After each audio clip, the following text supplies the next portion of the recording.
Chirikita baganda bange. Oh yeah, tuli kamocha. Tuli ku kitebe kya Nup ne President Kyagulanyi Sentam Robert Bobi Wine. Mubiru Hamza Esma Eke Sadat yavunaaniddwa gwa Butuju terrorism.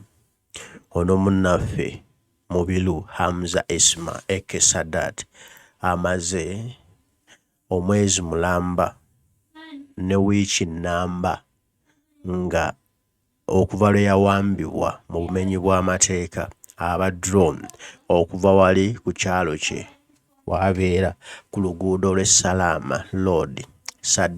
Saddam Sadat ono yavugiddwa okuva embuya mu Tocha Chamber n'atwalibwa ekira ku poliisi nga wano we bamuguliddeko omusango gw'obutujju ogwa terrorism. Era oluvannyuma lw'okumuggulako omusango gw'obutujju, omutujju Saddam Sadat baamutadde ku kakalu ka poliisi. Saddam y'omu ku abo baganda baffe bakomuleedi baffe be tubadde tunoonya ebbanga eddene, wiikisi ennyingi nga tetubalabako wa gye bali, wa gye baabateeka. Wabula oluvannyuma lwa byonna jjojuuzi wano bannamateeka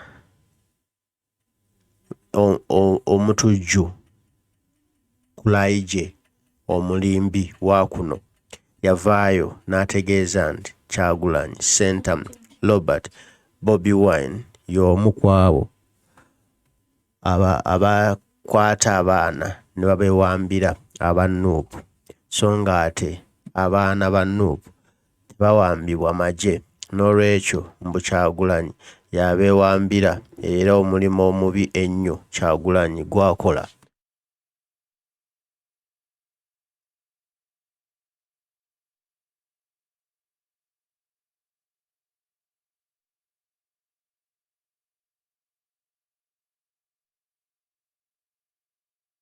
Saddam muganda waffe kwaba bawambibwa ebbanga eddene. Kulaije baavaayo n'agamba mbu ate ffe tubeewambira abantu baffe.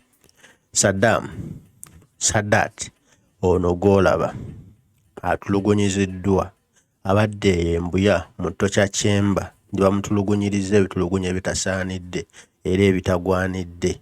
Buli lunaku abadde atulugunyizibwa. Atugambye nti ono baatuuka n'okumukuba ne yatuuka ku ssa ly'okufa n'azirika. Era bwe baamulaba nti azirise baatiitiira era baatya nnyo ne bamuddusa mu ddwaliro. Naye ng'ensonga lwaki yakubwanga bw'ati, lwaki yatulugunyizibwanga bw'ati, nga bamubuuza kimu nti Bobi Wine ne Nup ki kye bateekateeka, ki kye bazzaako, ki kye baleeta, bagenda kukola ky'okuggyako Museveni. Nga bye bibuuzo ebimubuuzibwa era ebimukubya ebimutulugunyisa. Kati nno wiiki ewedde bannamateeka baffe ttiimu yonna yagenda mu kkooti neewaabira amagye ne geegaana mbu si be balina muganda waffe era si be baamukwata. Omusango guno gubadde gwa kuwulirwa lunaku lwa nkya, okuwulirwa era ne ttiimu yaffe ey'abannamateeka okwongera okutwala obujulizi obw'enkukunala obulumika amagye nti ge gaawamba Saddam Sadat. Wabula bano batiitidde, bakankanye ne basalawo okuta muganda waffe. Era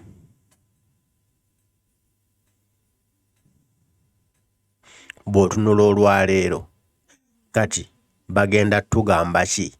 Bagenda kuddamu batugambe ki? Nti ffe twewambira abantu baffe nga balina ne poliisi bondi nga be bamulina bamuguddeko na gwa Butujju, era baddemu bagambe nti ffe twewamba.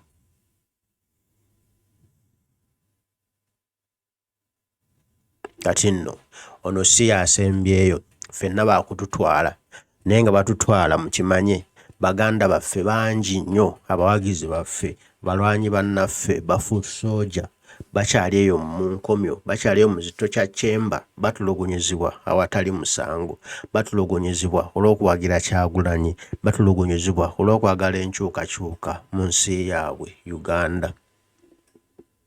Naye tetuggwamu maanyi, bino bijja kuggwa, obusibe buggwa era ne Nakyemalira agenda. We shall overcome someday. Bring back our people. Yoga kulikayo muganda waffe Saddam Sadat, Mubilu Hamza Isma Eke Sadat, kulikayo mu nkomyo, kulika okutulugunyizibwa. Obusajja bwakukyunyiza nnyo naye kasita ovuddeyo katusabe Omukama Katonda Patri oyo nnyini buli kantu akunyigenyige bye bakutulugunyizza owone aye tulabe esitwabo yaffe bwegenda mu maaso paka nga tumuggyemu entebe mwe yekyangira Nakyemalirayo Seeti Buhabulwa.